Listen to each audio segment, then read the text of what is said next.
www.geniuscorner.com. Now to an untold story on the shooting at Clackamas Town Center. We now know there was another armed man in the mall that day, a shopper who had the shooter in his gun sight, but never pulled the trigger.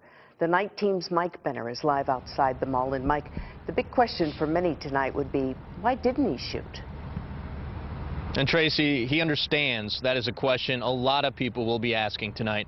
But Nick Meli tells us he did not shoot because he was afraid he would injure or kill an innocent person running for safety. Nick Meli is emotionally drained.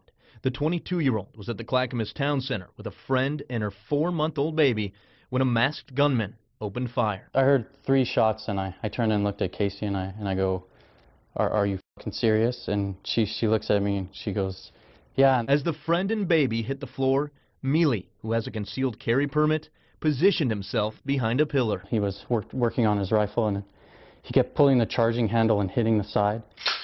The break in gunfire allowed Meli to pull out his own gun, a Glock 22, but he never took his eyes off the shooter. In my mind, I kept saying, like, drop it, drop the gun, you know.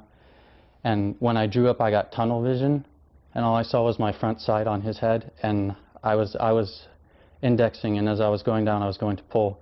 I saw someone in the back of the Charlotte move, and I knew that if I fired and missed, I could end up hitting them. So Meli took cover inside a nearby store.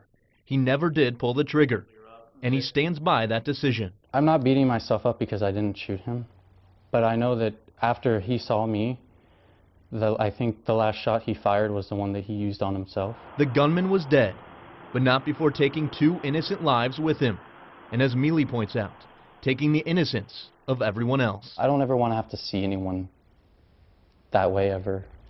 It bothers me, you know. It just so happens that Nick Meli is a former security guard at this mall of all places. He left in August for another security job. He tells us his ultimate goal is law enforcement. Back to you. What a tough decision he had to make in a split second. Mike Benner, thank you.